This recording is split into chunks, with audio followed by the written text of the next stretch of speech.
Vous voulez cuisiner quelque chose de nouveau à vos amis, mais vous manquez constamment d'idées? Puis ils sont tannés. Vous voulez devenir bon dans une cuisine, mais vous paniquez comme un enfant de 5 ans? Vous voulez découvrir des nouveaux produits gourmands, mais vous êtes clairement perdu, puis vous savez pas où aller? Puis vous savez pas non plus quel vin acheter pour matcher avec votre plat? Lâchez votre piquette. Pour régler ça, je vous invite dans ma cuisine où on fait des recettes complètes, ensemble, étape par étape, avec mes produits préférés et mes choix de vin pour faire de vous la bête de votre cuisine. Vous êtes prêts? Ça part! Né en 1950, le plat d'aujourd'hui est baptisé en l'honneur d'un peintre et ses œuvres très colorées. Une comtesse du nom d'Amalia Nanni Moncenigo a été la première à goûter à ce plat après le conseil de son médecin de manger davantage de viande crue. Aujourd'hui, on retrouve cette entrée à l'année longue dans à peu près tous les restos. On y retrouve des minces tranches de bœuf cru, de la roquette et des copeaux de fromage. On se fait donc un de mes péchés mignons et j'ai nommé le carpaccio de bœuf. Bienvenue sur Flirt for Food, saison 2.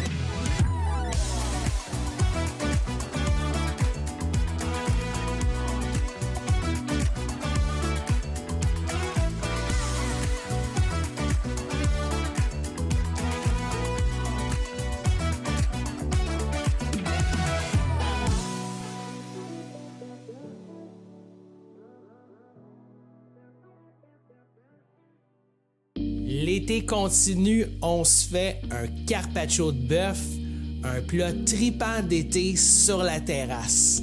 Qui dit carpaccio de bœuf, pour ceux qui aiment le tartare de bœuf, vous allez être conquis. Ça va donc éveiller notre instinct carnivore. Il n'y aura pas de bête aujourd'hui, mais ça va être nous autres, la bête. Autant dans la cuisine que dehors. Ça part. Bonne émission. Pour tous les ingrédients et les quantités, faites-vous-en pas de stress. Tout est sur flirtforfood.com. Vous allez voir, on va avoir du fun aujourd'hui. Ça va saigner. On commence par notre filet mignon. Aujourd'hui, il vient de la boucherie du marché Jean Talon. Je trippe sur eux autres. Avec un couteau du chef extrêmement bien aiguisé, on se coupe des fines tranches. Vous pouvez également envoyer votre morceau de filet mignon au congélateur un 30 minutes pour faciliter le tranchage. Si vous n'avez pas un bon couteau du chef à la maison, investissez, ça vaut vraiment la peine pour faire des tartares ou toute coupe de viande. Pendant que je termine la coupe, abonnez-vous à la chaîne YouTube de Flirt for Food, ça m'aide à continuer à vous donner du contenu gratuitement. Activez également la cloche pour être averti à chaque nouvel épisode. Et voilà, c'est terminé. On prend nos morceaux de viande et on les met sur le côté de notre planche. On veut libérer l'espace dans le centre. Voilà. On s'apporte 2 carrés de feuilles de papier sulfurisé. On en met une dans le centre et on dispose toutes nos tranches de bœuf en mosaïque. Prenez votre temps, placez tous les morceaux en tentant qu'il y ait le moins d'espace libre possible. Voilà, c'est fait. On vient placer notre deuxième carré de papier sulfurisé par-dessus. Une autre étape de fait. On sort une casserole, c'est le temps d'être King Kong. On s'en vient aplatir notre plaque de carpaccio de bœuf en donnant des bons coups sans non plus alerter toute la ville. On récupère notre carpaccio entre nos 2 feuilles et on le réserve, ça va servir plus tard. On se prend maintenant un verre eau à mélanger et on se fait, attention, une mayonnaise de type aioli. Oui, on va oublier notre haleine pour aujourd'hui. On fait comme d'habitude, le même nombre de jaunes d'œufs avec le même nombre de cuillères à thé de vinaigre de vin blanc. Vous commencez à être habitué. On serre notre vinaigre. On s'apporte maintenant des gousses d'ail. On se prend un couteau du chef et on vient donner des coups sur nos gousses avec le couteau à plat pour en faire une semi-purée. Lorsque c'est fait, on prend notre ail et on vient la mettre dans notre contenant. Vous allez voir, ça va être décadent. On apporte notre huile de pépins de raisin. Ben oui, j'ai dit plus tôt qu'il n'allait pas avoir de bête, mais c'est faux. On apporte notre girafe. On garde notre huile pas loin, prête à utiliser. On prend la girafe, on commence à malaxer le tout, l'ail, les jaunes d'œufs, le vinaigre de vin blanc et on fait couler notre huile en filet. On attend que la mayonnaise prenne toute son expansion et ait la texture désirée. Ah, regardez ça. Wow! On peut serrer le corps de la bête. On secoue le pied de la girafe. On veut absolument rien perdre. On serre notre huile. C'est terminé. On peut prendre notre aioli. On la met au frais pour la faire figer un peu. Ciao, bye! Pour garnir notre carpaccio, on va se faire une huile aromatique. On se prend une échalote française, on coupe les deux embouts, on coupe sur le côté pour retirer la peau et on se débarrasse des déchets. Vous m'avez vu tellement souvent faire ça, on sépare l'échalote en deux et on fait la fameuse coupe des 3 axes. On se sert de nos jointures pour éviter de se couper et faire reculer doucement le couteau. On prend maintenant notre échalote française finement coupée et on vient les mettre dans la bouteille. Oui, ça tombe sur le côté. Faut se reprendre à 2-3 fois. Et voilà. Vous prenez maintenant des herbes fraîches de votre choix. Ici, c'est du persil.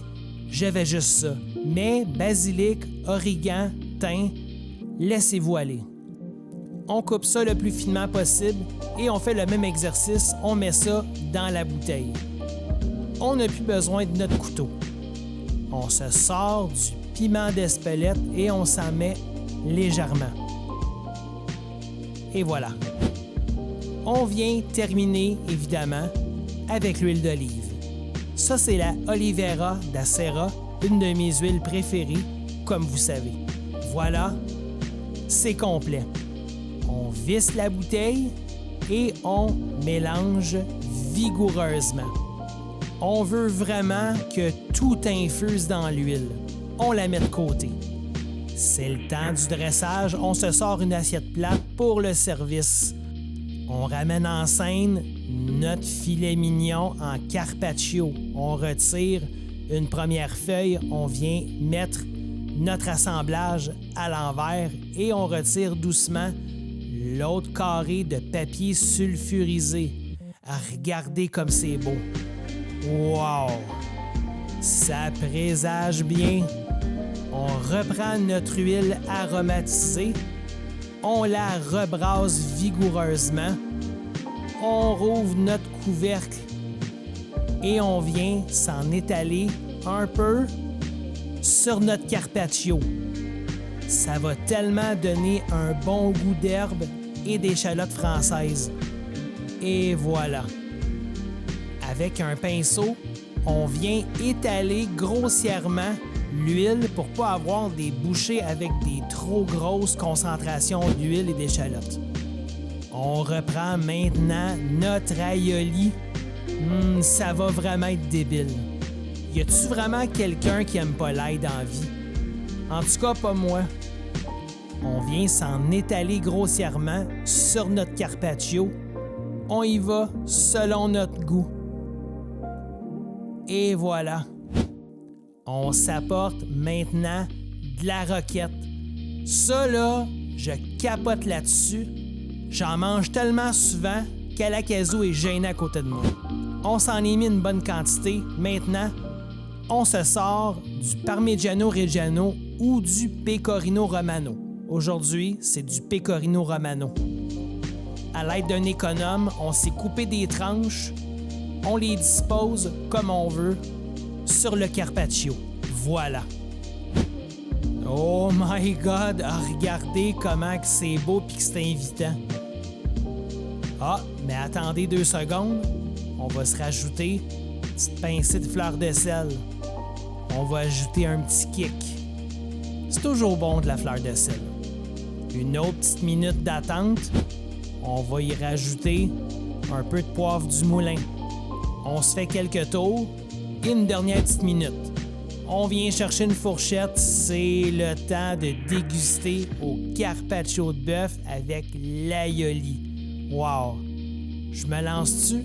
Oui, je me lance. Je me prends une bouchée, moment de suspense. Ah oui, c'est tellement fondant ce plat-là. Puis c'est tellement carnivore. Je vous le dis, ça fond dans la bouche. La viande, des minces tranches, l'aioli qui est caractériel, puis qui donne envie de se prendre une deuxième bouchée. Puis la roquette qui est croquante et amère. C'est vraiment écœurant. Ah oui, c'est tellement débile, tellement que c'est carnivore ce plat-là. On sent vraiment le fondant du filet mignon en carpaccio, le croquant de la roquette, la vinaigrette à l'aioli, c'est vraiment débile. Ça goûte juste assez. Ensuite, la vinaigrette, on a le petit piquant de l'oignon puis du piment d'Espelette et le côté fondant du pecorino et crémeux.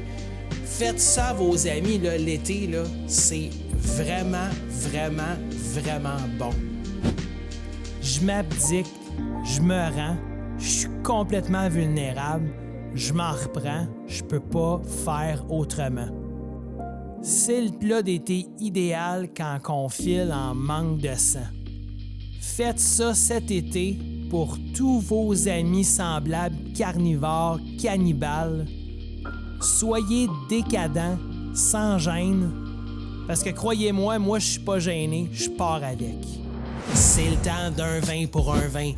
Le segment où je vous suggère ma sélection de vins aux alentours de 20$ pour aller avec notre plat d'aujourd'hui, notre carpaccio de bœuf.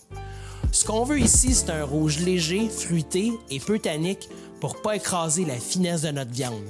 On va aussi chercher une acidité présente pour traverser l'aioli. On se transporte donc dans la vallée du Rhône avec le château Latour de Béraud. On est dans une appellation que j'adore plus que tout, Costière de Nîmes. On a ici droit à un assemblage de Grenache, Syrah, Mourvèdre et Marcelin à raison de 45, 30, 15 et 10. On est à 13,5% d'alcool et 2,1 g de sucre. Ça va super bien aller avec notre carpaccio. Sans rien enlever à notre premier vin, c'est le temps de faire le party avec ma suggestion plus qu'un vin. On est toujours dans l'acidité présente, mais on ajoute maintenant une super belle complexité.